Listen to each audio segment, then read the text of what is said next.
you, Ellen, and thank you all for coming out this evening. I know you're here because you're concerned, as am I, about the role that technology plays in our children's lives, and it's a big one. My daughter was born in 2007, the year the iPhone was introduced, so she doesn't know a world without technology. And their exposure starts very early. In elementary school, they're not up at the blackboard doing their assignments, they're following with the teacher on the smartboard.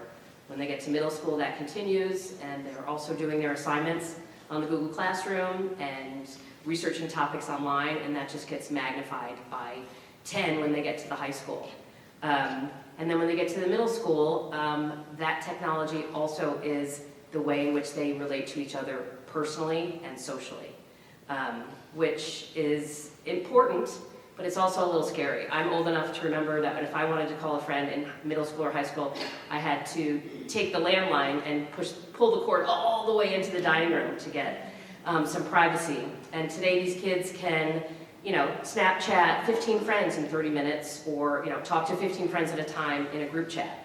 And that honestly terrifies me. I'm a technophobe, I'm a Luddite, but I realize that that's not the world my daughter lives in. She lives in a world with technology, and I have to equip her with the skills to navigate this world. So I want her to be a smart consumer of technology and a safe consumer of technology. And so that quest led me to Diana's book, Raising Humans in a Digital World. Diana comes to us very highly recommended as both an author and a speaker, as well as a digital literacy educator. In 2017, she was honored with the National Association for Media Literacy Education's Media Literacy Teacher Award. She is the co-founder of CyberWise, which is a leading online safety and digital literacy organization. And she's also founder and creator of Cyber Civics, a popular and innovative middle school digital citizenship and literacy program, which is currently being taught in more than 40 states here, as well as the UK, Canada, New Zealand, and Africa. So please give a warm welcome to Diana Graber. Thank you so much. Is this on? Can you hear me? Is this working? Yes. All right, well, thank you so much for the kind introduction. It's wonderful to be here. A little cold for me. I'm come from California, so I'm kind of getting used to your weather out here, but it's very invigorating, I have to say. All right, so as you just heard, I come to you from CyberWise, which is our online site for parents. Our motto is no grown-up left behind. So if you're feeling left behind, check out CyberWise.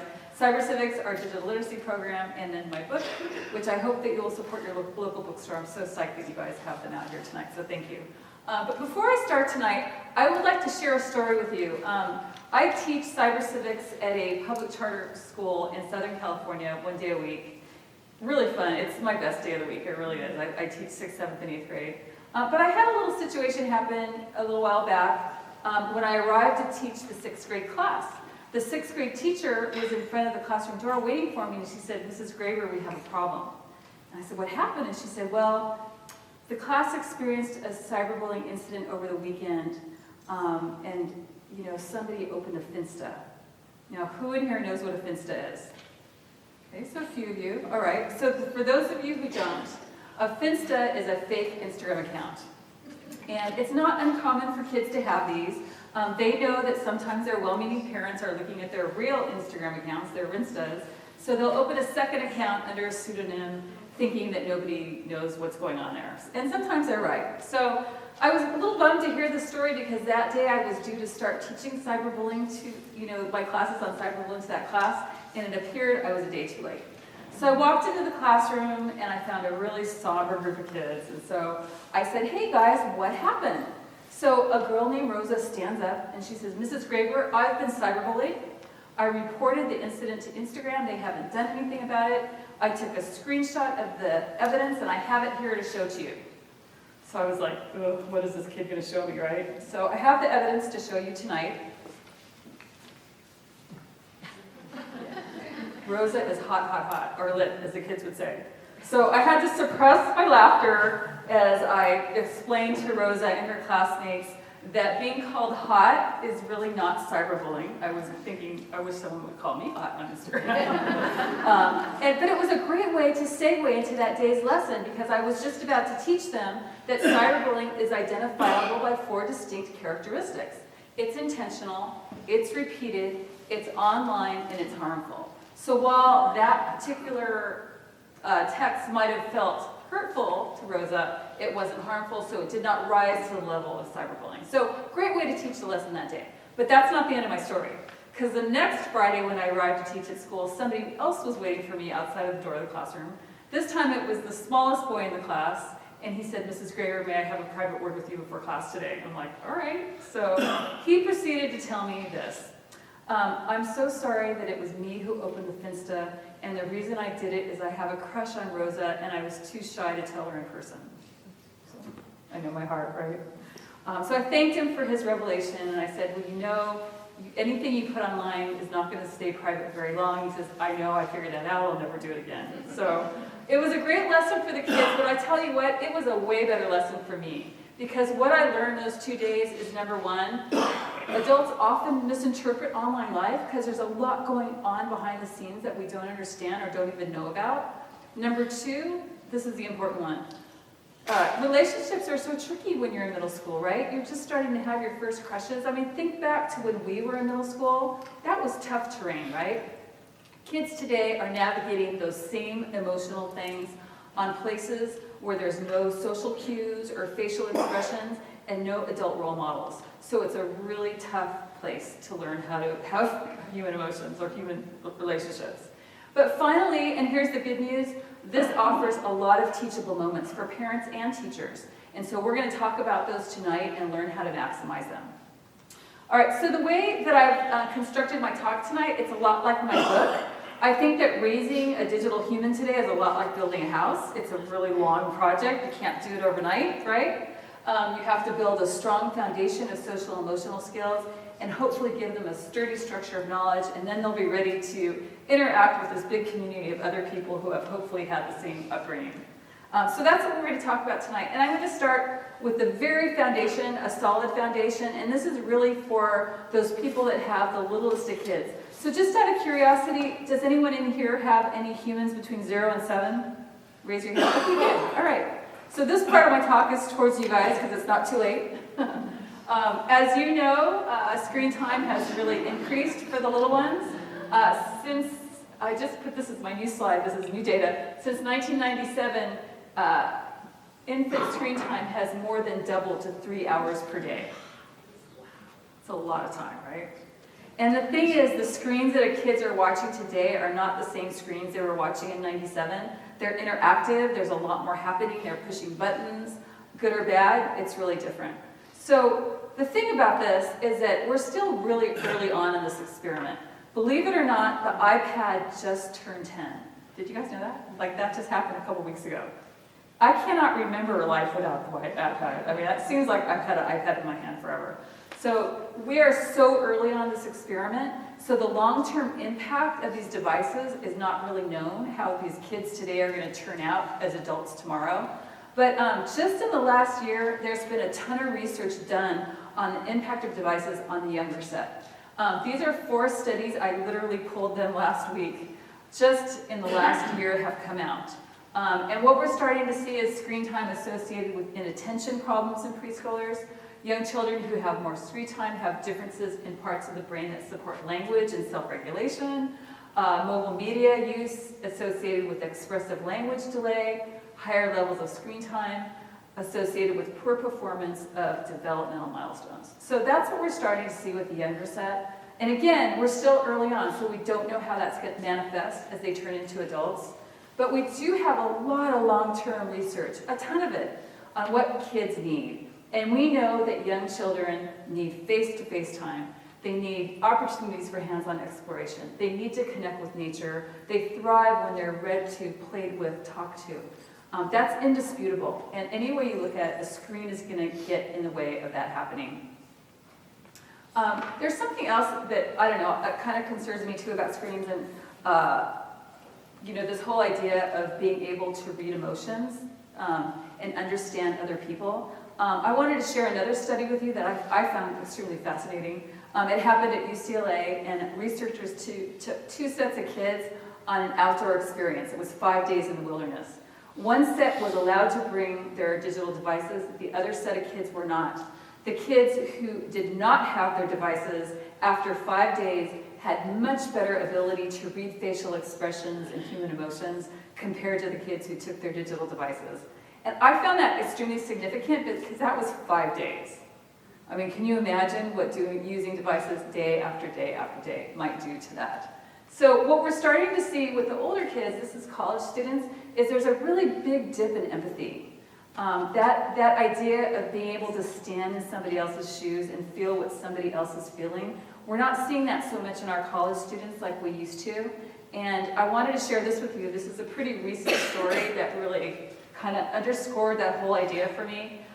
There was a man in New York that was stabbed.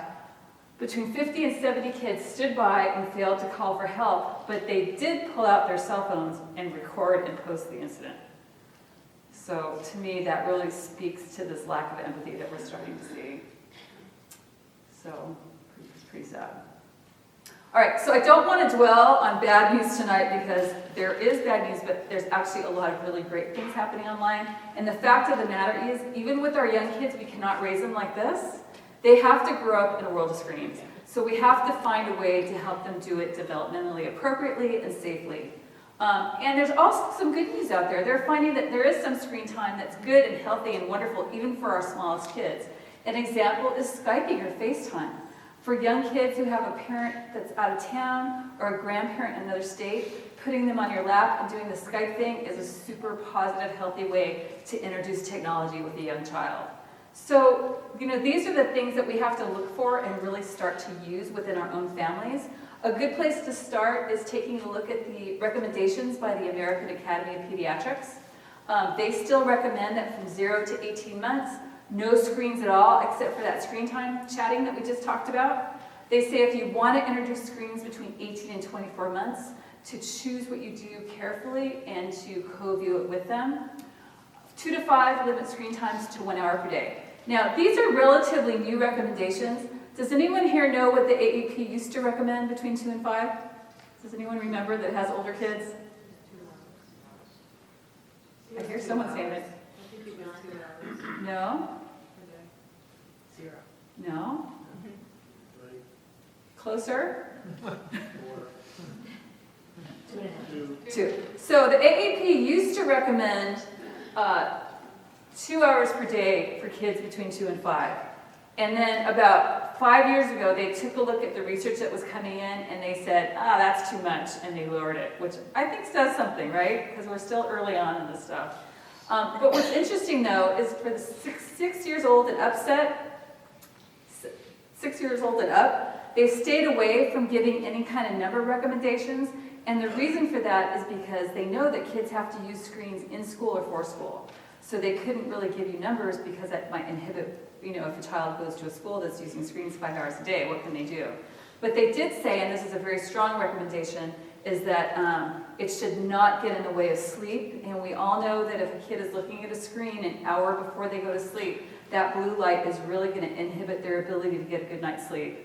And it should not stand in the way of exercise or family time. So it's really important to help kids set those boundaries because they can't do it yet for themselves. So one of the solutions that I offer in my book is what we call digital on-ramps. Just like you wouldn't go on to the fast-moving traffic on the freeway without an on-ramp, same thing with digital devices.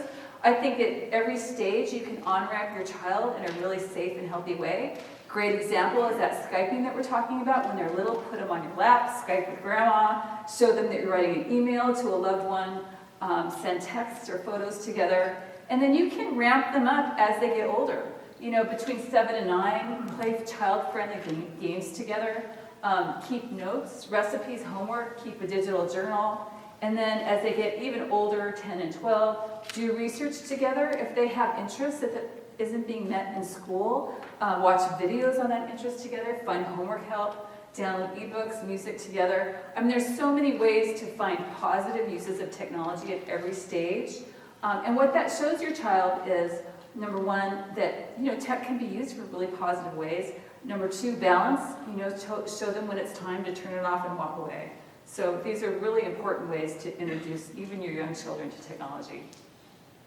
All right, so here's the important part, the sturdy structure. And that's what I call kind of like the pillars of my house. I think there's 4 things that kids really need to know about in order to be really great digital citizens.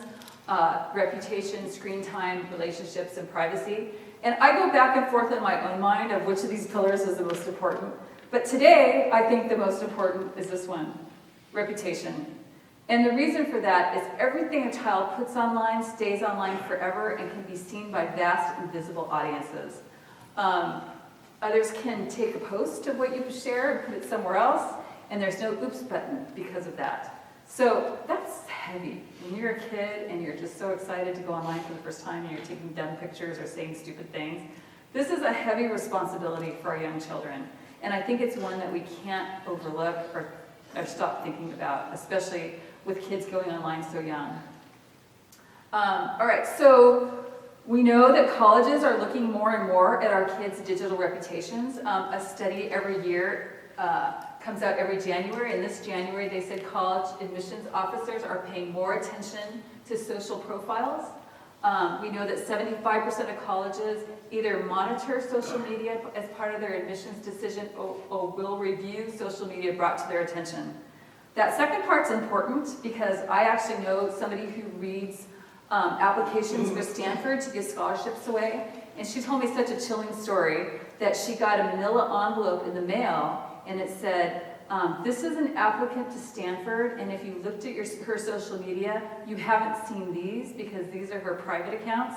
And inside the manila envelope were pictures of really horrible things that she had on her Finstas and different private accounts that another applicant wanted to draw attention to. So that's crazy, right? I mean, that's a crazy story. But I think, it's not atypical. I've heard that happen in other places. So that's an example of how kids are really being, held to account for what they post on social media, just not only on their public accounts, but on their private accounts. All right, so we see the headlines all over the place. You guys probably know better than I do. The most famous one at Harvard 2 years ago. You guys, raise a hand. You know that story, right? Yeah. So for those of you who don't, 2 years ago, Harvard accepted all their incoming freshmen, and a group of 10 kids split off from Harvard's main Facebook page and started what they thought was a private group on Facebook. I'm using my air quotes that I do with my students because nothing online is ever private, right? And on that private group, they were exchanging really insensitive, racially terrible posts and memes. And somebody told the admissions officers about it. The admissions officers took a look at it and decided that 10 kids would lose their acceptance to Harvard. So I just found that story so absolutely heartbreaking because those kids worked their tails off to get that acceptance, and something they did in a moment of adolescent stupidity, it just all went up in smoke. So I never want to see that happen again. I think teaching kids about digital reputation is so essential. We cannot raise kids today with them not understanding the implication of what they put online. And a couple of things that I've learned teaching kids about this topic, I know 3 things that absolutely do not work. Lecturing kids about their online world is completely futile. They know that we didn't grow up with this stuff, so that lecture is not going to bear weight. Number 2, one-time assemblies. A lot of schools will bring in some sort of expert like me to give the kids the scare talk, and that doesn't work either because this is a really complex topic. Kids need to visit it again and again. And then finally, fear doesn't work. They are way too excited about their online world, and they should be. There's a lot of positive things there. So we can't scare kids away from doing their digital reputation correctly. So I'm going to take a little break here and share a video that I share with the students to kind of explain how we teach them about digital reputation.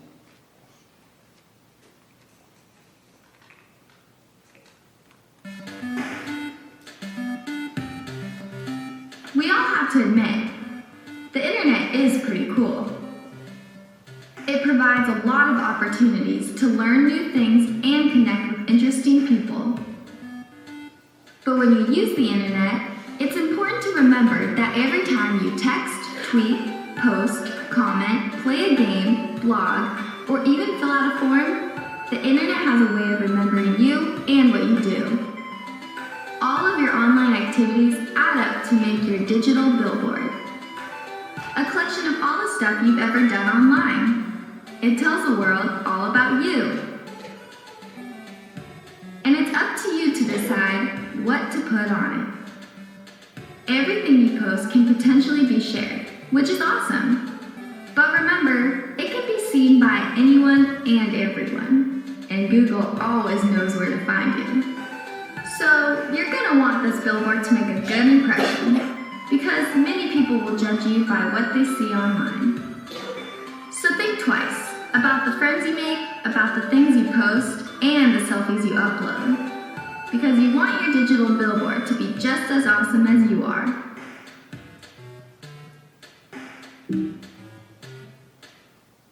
Okay, so one of the things I do with the kids is this lesson called your digital billboard. And I actually have them pretend to be college admissions officers of their favorite college. And they love this because it's all role play, right? And so I say, hey, look at, you guys have the opportunity to award a full athletic scholarship to one of two candidates. And I've pulled it down to these two awesome candidates, and I want you to read their letters to you and then compare what they put online to what they're saying about themselves in their letters. So the kids read their letters, and then the next step is for them to look at their digital billboard. So here's kind of a collection of some of the things I show the students of David's stuff that he's posted online. And I know it's probably hard to read it in the back, but just a quick overview. David has TP'd a neighbor's house, and he took a video of it and put it on YouTube. He also tweeted something that's not so nice. 7-1 last night in a game against the at Green Mountain Diablos. They played like lame girls, #losers, you know, typical things that kids post. But what I want my students to do is look at this through the eyes of an adult and say, is this a kid that you want to represent your college?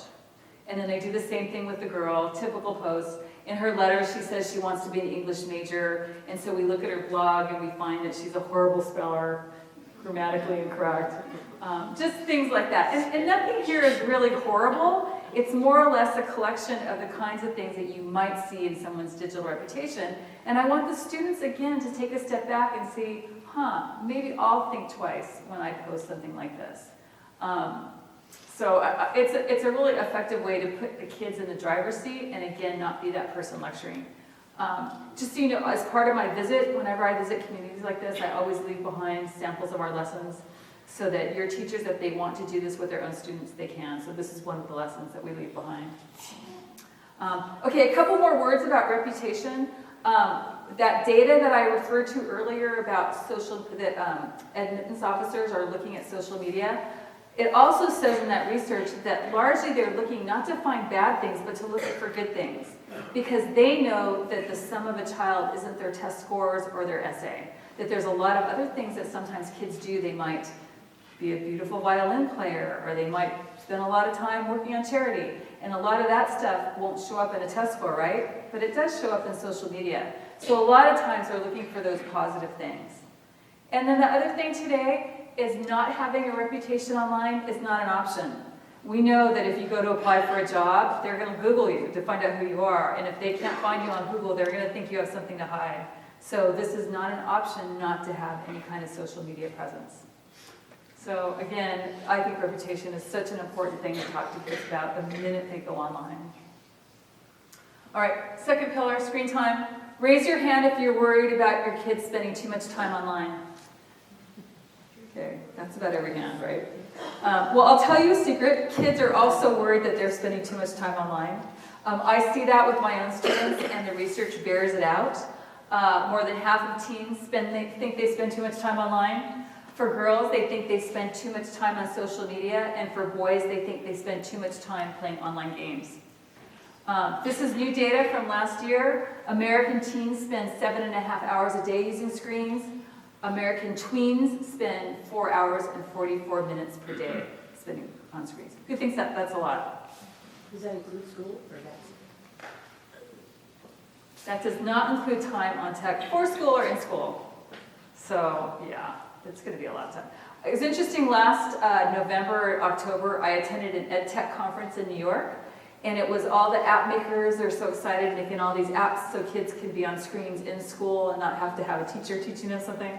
And they were so excited because they predict that in the next few years, we'll see in-school screen time rise to about 5 hours a day. That was their prediction. Yeah, so lots of screen time coming, folks. Okay, so one of the things I like to do with kids, and this is a little activity that I include in my book, but sometimes kids don't realize how much time they're spending on screens. I don't think we realize it either. I mean, I think that's why Apple has their little time thing that they tell you how much time, because we don't know, it creeps up on us. So I have kids keep a diary of a typical day from the minute they wake up to the minute they go to sleep at night to write down everything they do. Then they bring that data in and they make graphs so they can see, like in a little graph, how much time they spend on each type of activity in their life. And I know, like, when I see kids do this, oftentimes they're surprised. They're like, wow, I had no idea I spent that much time doing something, you know? And I remember last year, I had a little boy that loved Minecraft. So his Minecraft chart was like, ooh, like this. It was like casting a shadow and everything else. And he holds up his chart and goes, Mrs. Graber, do you think I spend too much time playing online games? I'm like, oh, what do you think? Right? So it's helpful for them to get a visual on this. And then I like kids to discuss together, you know, their online time. So I put them in groups of 4 so that together they can add their data. Here's a group of 4 kids. On a typical day, they spent 41 hours using digital media. One day, 4 kids, that's a lot. And then the whole class gets together and we put all their data on the board, and it really leads to a rich discussion about how much time they're spending and maybe they shouldn't have spent time here. And it really gives them a way to assess their own digital life. But there's homework that goes along with this assignment. I challenge them to go 24 hours without media on a typical day. I'm laughing because Joni Siani's here. Joni, raise your hand. And I met Joni while I was writing my book because she does a typical assignment with her college students. And we've had some very interesting conversations about this and how challenging it is, not only for middle school students, but probably even more challenging for college students. It's funny when you do it with middle school students. It's heartbreaking when you do it with college students. So if you guys want insight into that, I really urge you to talk to Joni at the end of my talk. But as far as my middle school students go, I challenge them to go 24 hours digital media free. And a couple years ago when I assigned this to a class, I had holy hell break out, and I am not exaggerating. They spent literally the whole class period trying to convince me it was a really bad idea. I had one girl break into tears because she said that it's the only thing that she looks forward to on the weekend. I had another boy say it was child abuse. And then I had one boy stand up literally this far away from me saying, what you're asking us to do is illegal.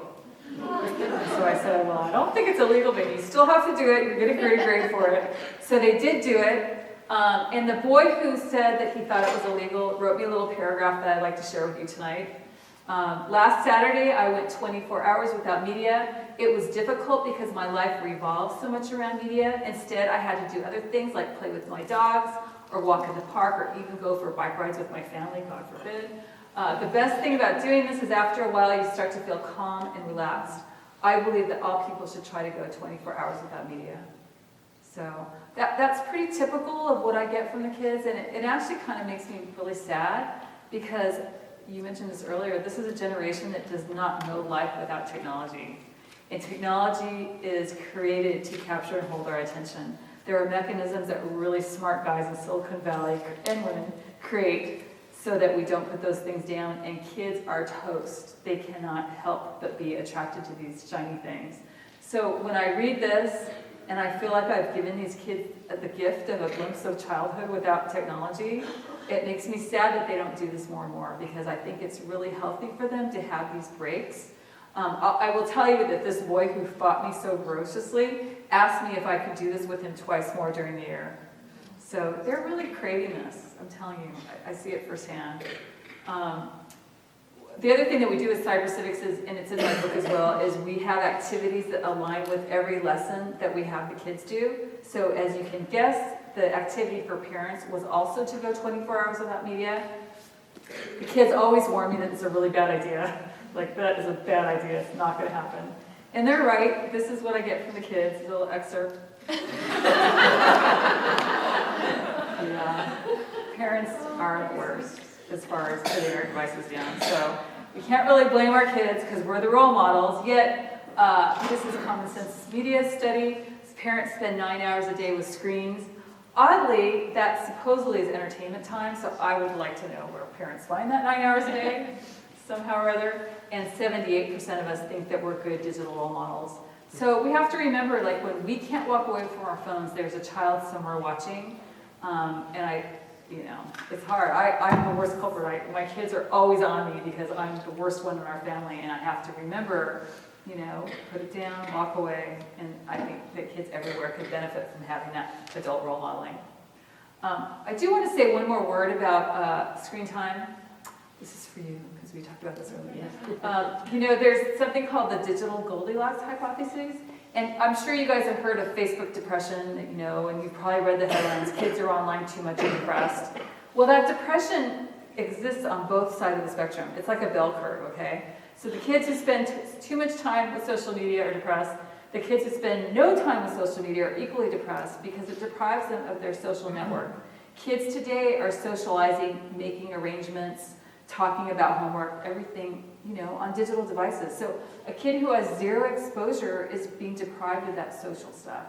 Unfortunately, that's just how it is. So what researchers have found, and again, I'm talking about teenagers here, is there is a sweet spot in that bell curve where those are the kids that have the best well-being, and that time is, and it varies per child and per day of the week, believe it or not, but it's around 2 hours per day seems to be the sweet spot of where the kids have the best well-being as far as using technology.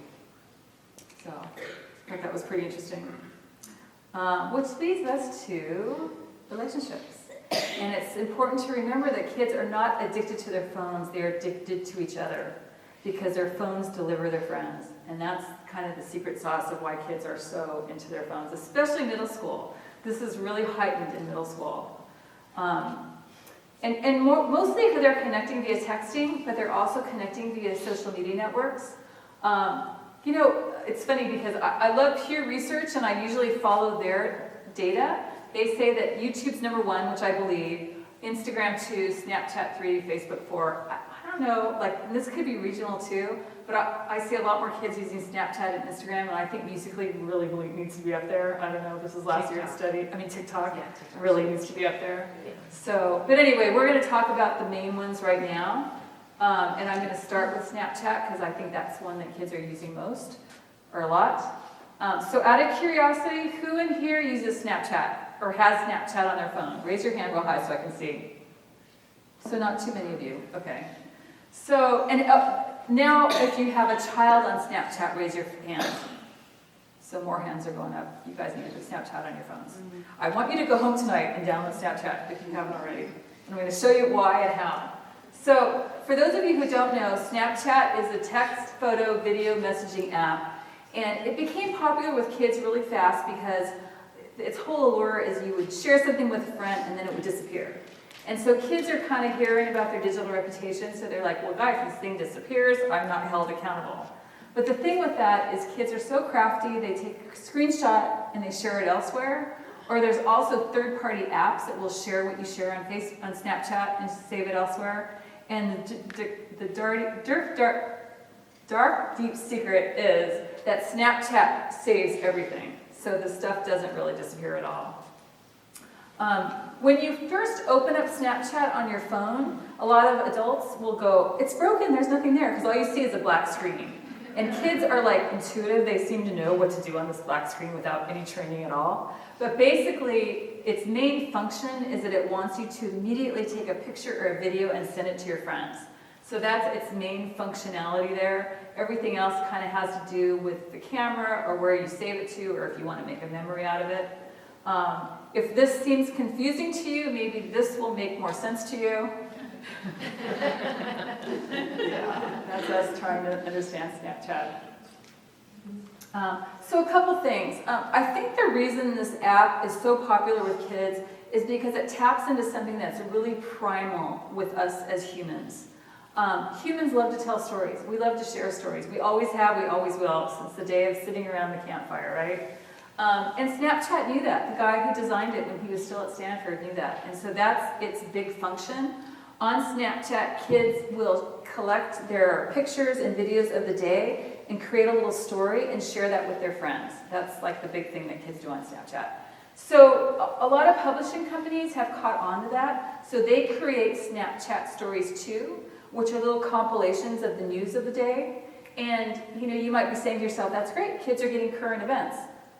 Take a moment and think about our current events. And then take a moment and think about how young these kids are that are getting these current events alone in their bedrooms with no adult to explain it to them. And so just as an example, Kobe Bryant, very sad, he passed away. There was a ton of reporting last week on Snapchat about that. Something else I picked up on Snapchat when I was traveling, but you remember the shooting, horrible shooting in El Paso? Well, this is kind of interesting. Someone made a story out of that. They took video of themselves running through during the shooting and going over dead bodies. I'm not lying to you. Dead bodies, and they live streamed it, and it became a very popularly shared Snapchat story. So, and again, in the olden days when we all gathered around the TV and watched the evening news together, if something horrible like that was on the news, we'd be with our parents and they would explain it to us and we could talk about it and process it.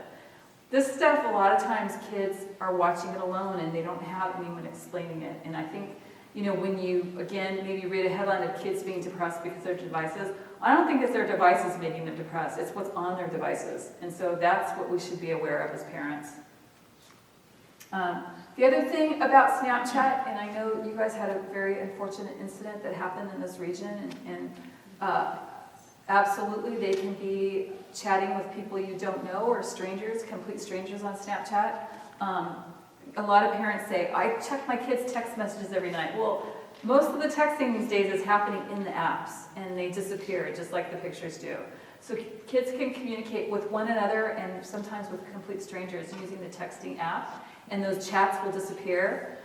It's a little hard to see because it's grayed out here, but there are absolutely so many settings on Snapchat to control this. You can decide who you share your location with or who you share your username with. You can decide what friends you can chat with, and those are very easily set up in the settings that I'll show you in a moment.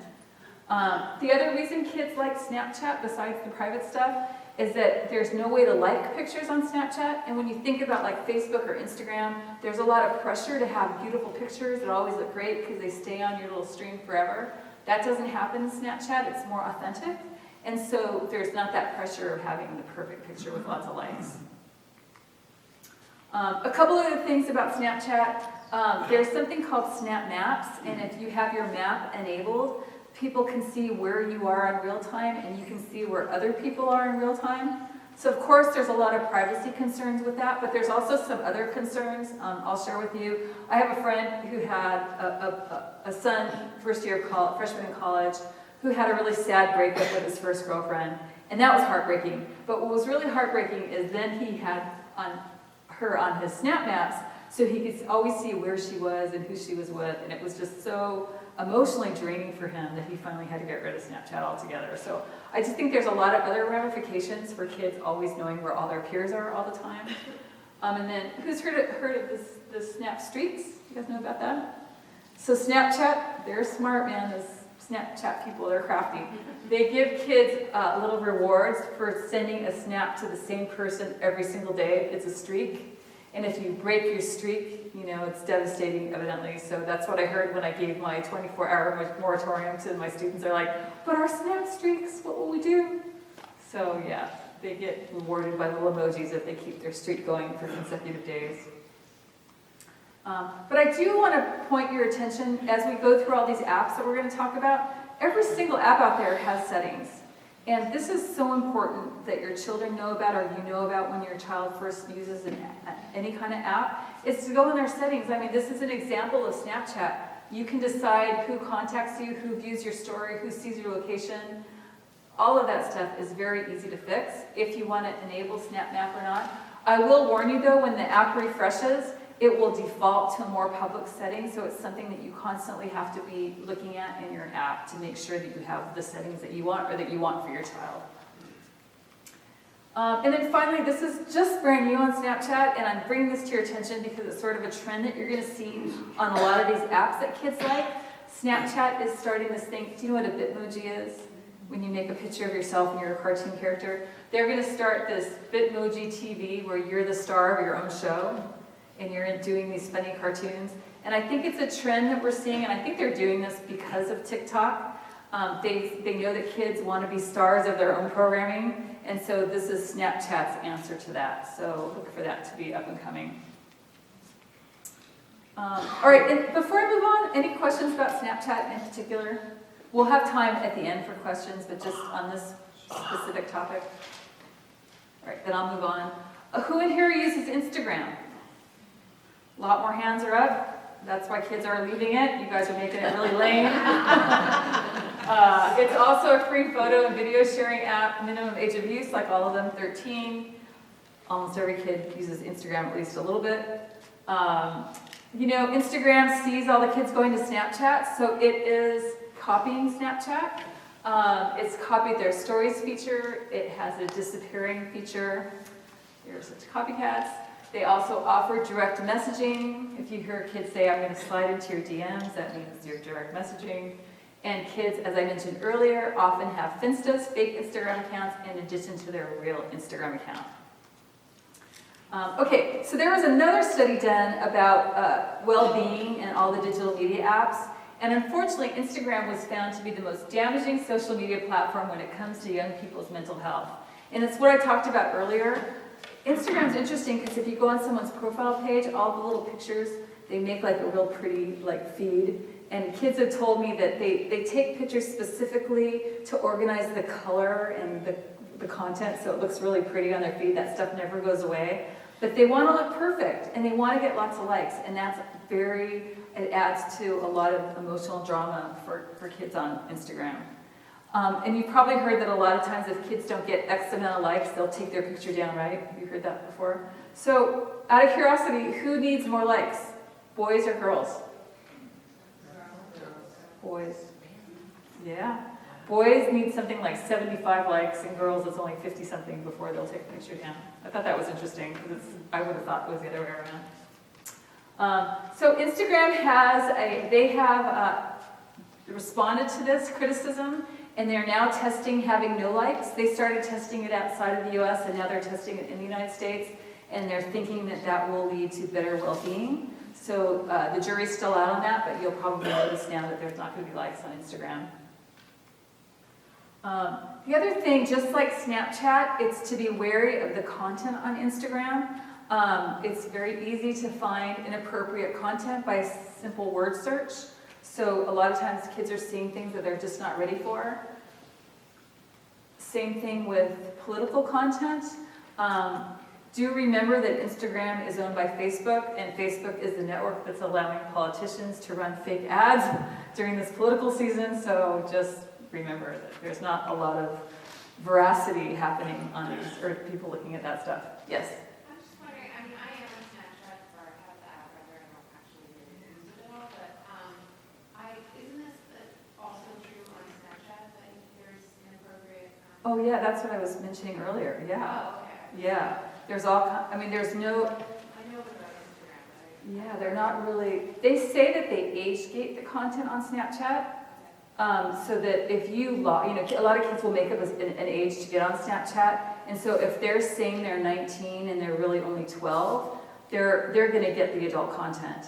And Snapchat actually age gates the content. I've heard it's not that great, but they do somewhat of a job doing it, so it's different content if you're under 18.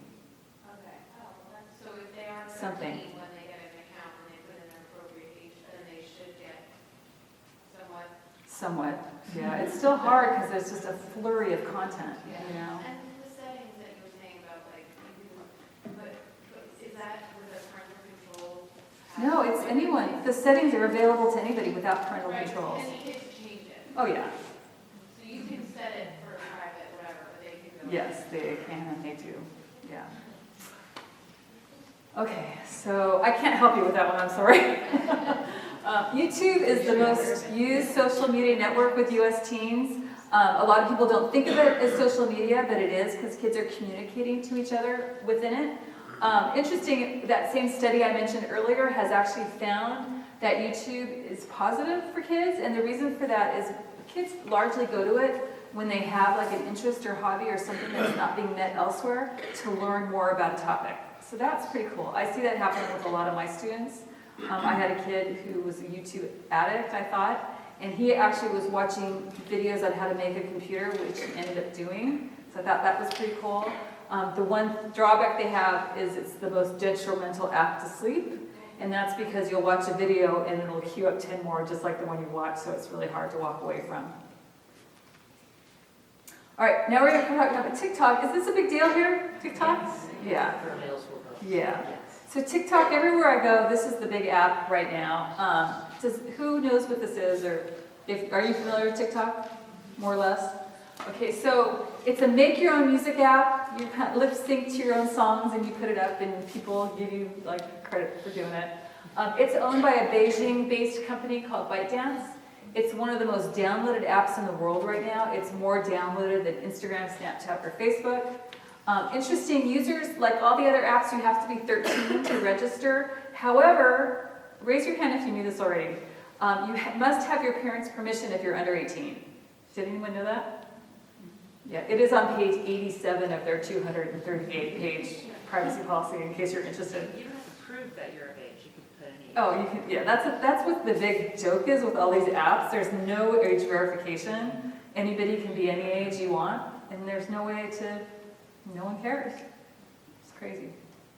Okay, so TikTok is like this phenomenon thing that's happening right now. All the other social networks are looking for ways to copy it, like I just showed you with Snapchat. And really, it's because kids become the star of their own little music video. They lip sync. And if you were to go on TikTok and look, and I urge you to do this, you guys, as parents, you should be looking at this stuff and talking about it with your children. Because, and I'll tell you this from being like eyes view in the classroom with 6th graders, when they first get on these apps, they are excited to talk to adults about it. Because it's an exciting, interesting world, right? And so take that little window of opportunity, ask your kid about it. Like say, show me how to download TikTok. Show me what you like about it. What do you think of this video? And is this inappropriate? Like just have that conversation. Because I think you'll see like a lot of the stuff on there is cute and fun and whatever. But there's stuff sometimes that's not that way too. And that's what you want to be aware of. On this app, it defaults to public. So strangers can send private messages unless you set it otherwise. The app uses popular music, so there's a lot of really bad language, and it has a lot of sexually suggestive and explicit material. So again, like all the apps, the privacy settings are really good. You can decide who can post comments, who can duet with you, if you want to be private or public. Now the private or public thing is interesting because, you know, as a parent, we probably want them to be private, right? But it kind of defeats the whole purpose of the app, right? Because the kids are making music videos they want everyone to see. So it's really this push and pull of like what you want your child to do versus what's appropriate. You can decide if you want allow others to find you. And this little expert I put on the right, you'll see that you can set your settings to be everyone, friends, or just completely off. But again, when this app refreshes itself, it will default to the most public settings. So this is something that you constantly have to take a look at. When you say when the app refreshes itself. Yeah, they update, like when you go on your phone and it says it's time to update, and you update an app. Okay. Yeah, and I've found that when I update, I'll go back to my settings. I'm like, what? It's public again. So you have to take a look at that. I think there's some video in here that's a little, so just warning you. I was curious about TikTok, so I went on there just a couple days ago, and I'm sharing with you January's hottest TikToks, so you can see what's hot on TikTok right now.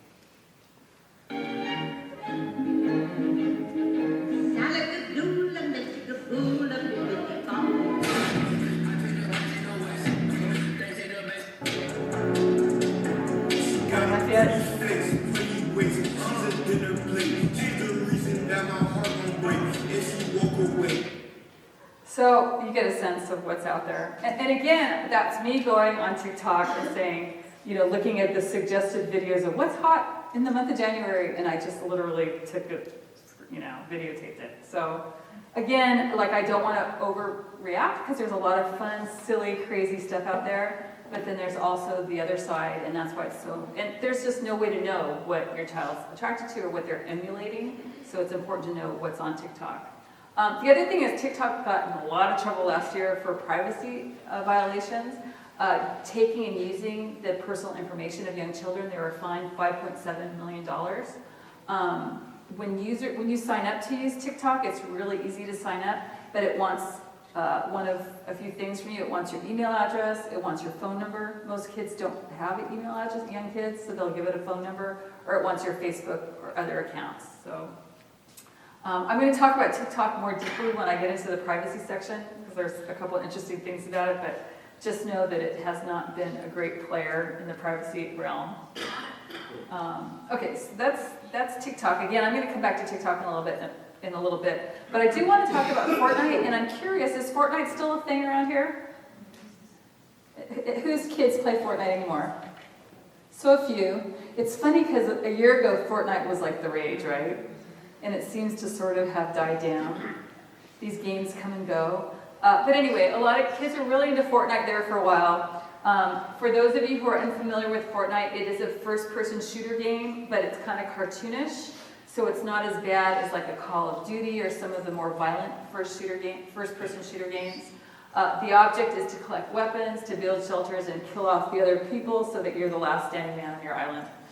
So I have a cute little video about Fortnite that I hope you'll enjoy. Video because I could so relate to it. Has anyone here tried to play Fortnite? So can you relate to that video? Like I've tried to play it. I played with my daughter, and both times I was able to shoot and kill myself.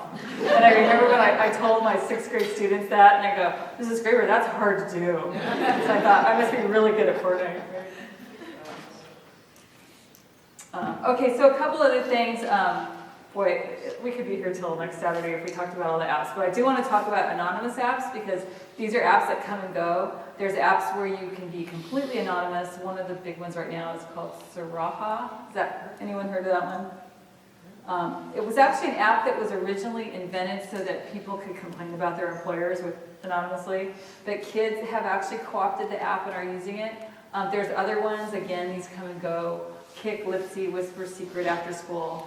But these are to be a little more careful of because it's easier to be, cyberbullying, that kind of thing can happen more easily on a site where there's no accountability.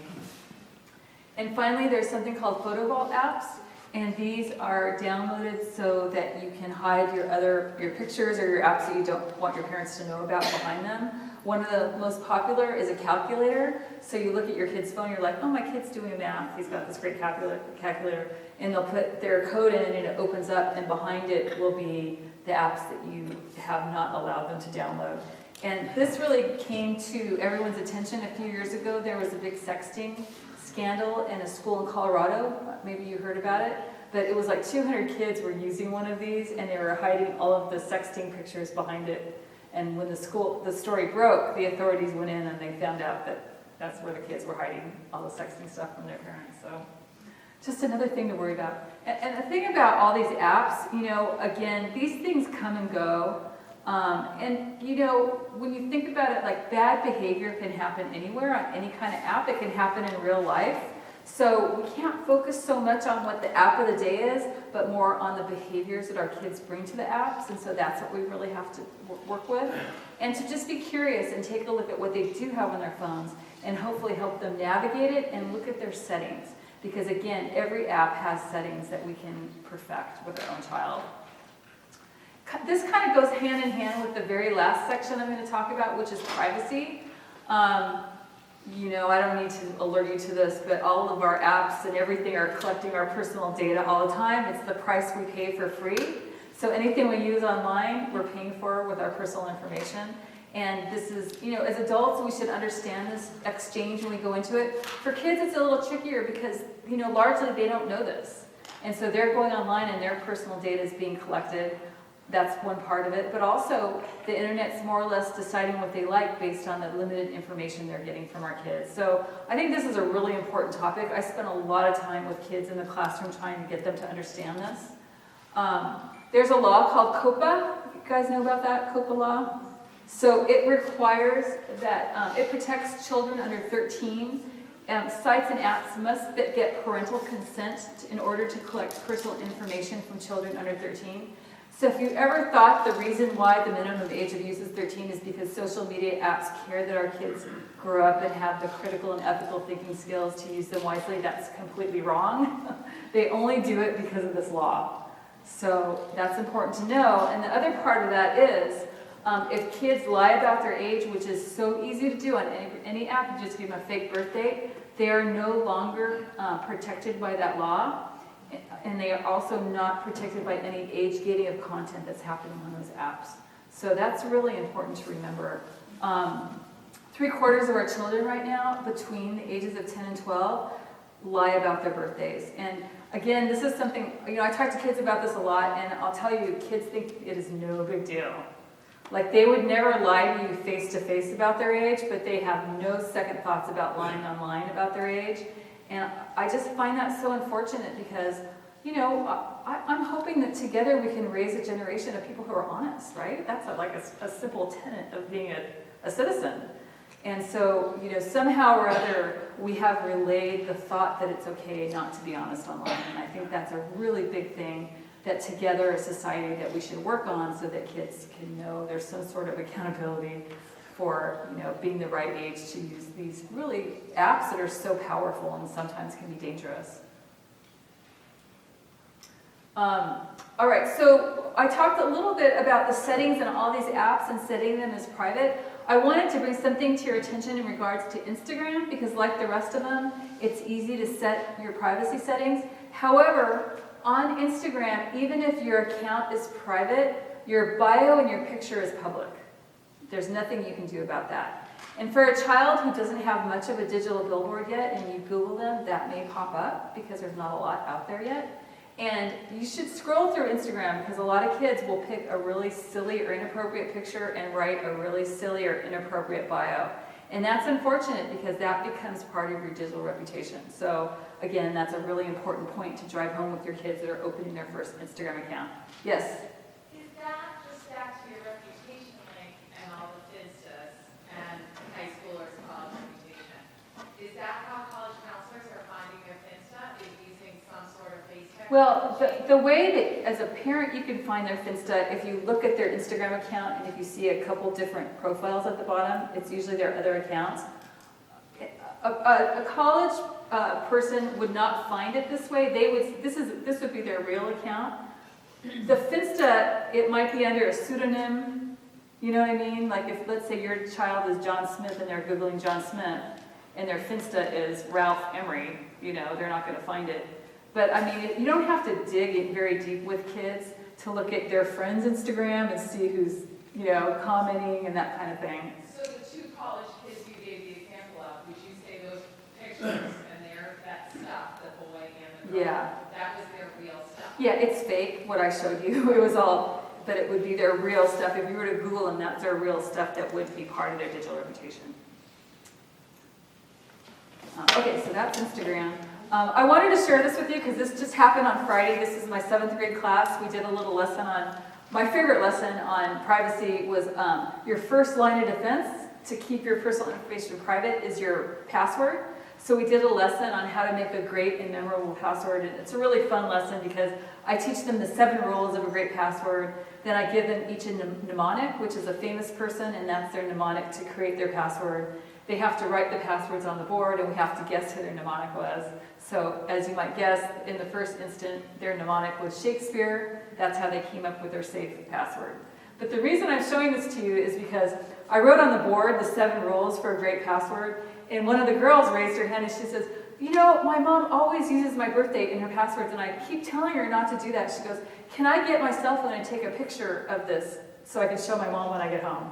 I said, sure. So every kid jumped up and they all grabbed their phones to take a picture so they could share the rules with their parents. So I thought that was great. The trickle up theory.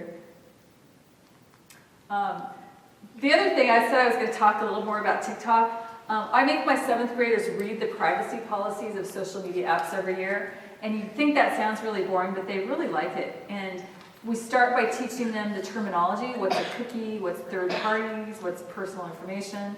and then they have to look for those words and try to understand them in the privacy policy. And I wasn't lying, the privacy policy and the user agreement of TikTok is really, really, really long. So I just took excerpts for these poor kids, and it was still really hard for them to read. They did a remarkable job, and they were kind of shocked at what they learned. Going through the TikTok, just some of the things that jumped out is that TikTok will collect and keep your contact details, content you create, your location. The other thing is it keeps all your messages. It even keeps messages that you're composing but you never send, so like your drafts. It keeps all of that stuff. And so the kids were kind of shocked at that, honestly, when they learned it. And it was such a powerful lesson because had I lectured them about TikTok, they wouldn't listen. But they kind of discovered it for themselves and talked amongst themselves about what they learned. I did the same lesson a few years ago. Do you remember the Cambridge Analytica scandal that happened? When that happened, we happened to have a visit from the Today Show that did a great video that I'm going to share with you because the kids were so excited to share what they learned about privacy policies.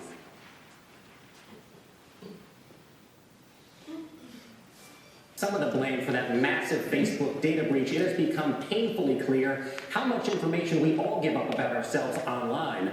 Now with an entire generation of kids growing up with social media as familiar as a good old PB&J, one program is trying to teach them how to protect their data online before it's too late. With Facebook facing fresh backlash for sharing people's personal information without their consent, these kids in California are reading the fine print. We've been learning about like privacy policies and terms of agreement. That freaked you out? Yeah. You guys have friends in 7th grade, obviously, outside of the school and outside your class. Did any of them read the terms of agreement on social media? No. But they admit they feel the pull. Who texts? Everybody texts. Who FaceTimes? FaceTime. Oh, yeah. And in this class, their devices aren't a distraction, they're their homework. What? It says digital diary. So I wanted to show that to you because of the privacy policy part. They were really psyched to share what they'd learned about the Snapchat privacy policy, and they went on to tell Jacob that all those kids at that table had deleted Snapchat off their phone after they read the privacy policy because they were bummed out about it. And so I was standing with the producer and I said, oh, I bet when you air that, Snap's stock price is going to drop. And they go, oh, we'll never air that part because NBC owns too much stock of Snapchat. I know, crazy, huh? But I thought that was interesting. So, and I'm not going to say that those kids never went back to use Snapchat, but it was just a powerful moment that they learned for themselves, you know, what these apps do, what they collect, what the price of free is. And I think that that whole lesson for kids is so important when they start using devices, because that's a whole equation that sometimes we forget about, that we're giving away a lot of stuff when we get free things online. Okay, so my final thing. Living in this vibrant community. So in my perfect world, every kid is this house with a strong foundation of social skills, this pillar of knowledge, and then they're ready to interact with the wide community of social media users. Because we know that, you know, it's an inevitable part of their life, but on top of that, we want them to be able to maintain safe and healthy relationships, to craft a positive reputation, to open doors for future opportunities, learn new things, and collaborate with others. Those are the promises of tech, and I really think that we can help our kids get there. So I'm going to leave you with 3 ideas on how you can do this with your own family. Number 1, you might guess already in my rant, respect those age limits. Let kids be kids. Childhood is a precious time. You get one shot at childhood. So whatever you can do to maximize that time will pay off in spades when your kid gets older. Remember about COPA, they must comply with that at 13 years of age. Sometimes the apps are 17 or older, so just make sure you know what those rules are and convey them to your children. Number 2, be like a dolphin. And I love this analogy. I wish I had come up with it myself, but I saw it somewhere and I co-opted it. I wish I could credit the author. But I think this is a great way to think of yourself as a digital parent. Be curious of what your kids are doing. Be playful. Remember, they're using these apps a lot of times because they're fun. So remember that and be playful with them. But be firm and flexible, because that's important too. And we know this because the data shows that almost half of kids say they would change their online behaviors if they knew a parent was watching. So watch your kids, especially when they're younger, until they learn the capacities on their own. So I've got one more little video for you because I think it's a great example of this. It's also in regards to TikTok. It's Reese Witherspoon being playful with her own son, learning about TikTok. Deacon, this is very important. I brought you here because I have questions for you. Okay, let's hear it. It's about TikTok. What is TikTok? For all the moms out there, what is TikTok? Oh God. Okay, so basically, it's like a short form video platform for a kid's social media. So people like pick a song they like, Yeah, and then they like lip sync the words. yeah. Should I be on TikTok? Sure. You Should I really? Will you help me make a video for TikTok? Okay, yeah, I'll do that. Okay. Rolly, rolly, rolly, something like that. You break your legs, like. What's this move? Oh, I saw one girl do something about bones for Halloween. He looks pretty cool. No, So, I mean, obviously we can't all be Reese Witherspoon, but it's such a great example of being like a dolphin. She's curious, she's playful, hopefully firm and flexible. Her kids, obviously not 13 or older than 13. So, just remember that kids are doing these things because they're fun, so remember to have fun with them. And then number 3, I think this is the most important, is educate. Teach kids how to use the best filter in the world, the one they keep between their ears. Kids are remarkably smart. It doesn't take a lot of education, but you've got to carve out time for it, whether it's in your schools. I'm so happy to hear your school's already doing that. In your families, with your community. So I have a couple of resources to help you. As part of my visit here, I'm going to leave behind with your school 6 lessons that they can fit in with their existing curriculum if they find time. If you want to learn more, it's on our CyberCivic site. As I mentioned earlier, we have a site just for parents. It's called CyberWise, No Grown Up Left Behind. It's full of free information. We send out a newsletter every couple of weeks. Our last one I thought was pretty good. It was about how kids are using emojis to talk about sex. Important information for parents to know. If you want to share your email address with me, I'm happy to put you on the newsletter list. I promise you, you will not get anything but those every couple of week newsletters from us. We don't sell our lists. We're very careful with privacy. And then finally, there's a book. I hope that you will support your local bookstore. If you do, there's a free discussion guide that goes along with the book. And this is my favorite part of the book because in the discussion guide, every chapter has questions and topics that you can talk about as a community. None of us do this digital parenting alone. So it's really important that you guys do the work with your own friends and communities about these really intense things that your kids are dealing with and come to social norms together. And hopefully the discussion guide will help you get there. It's free on my website, dianagraber.com. And then finally, please stay in touch. I'm very accessible. I have a small team that helps me, so you can find us all over social media under at the CyberWise or CyberCivics. Those are our sites, so please keep in touch. And I've talked really fast, so we have time for questions tonight or concerns, so I'd like to open it up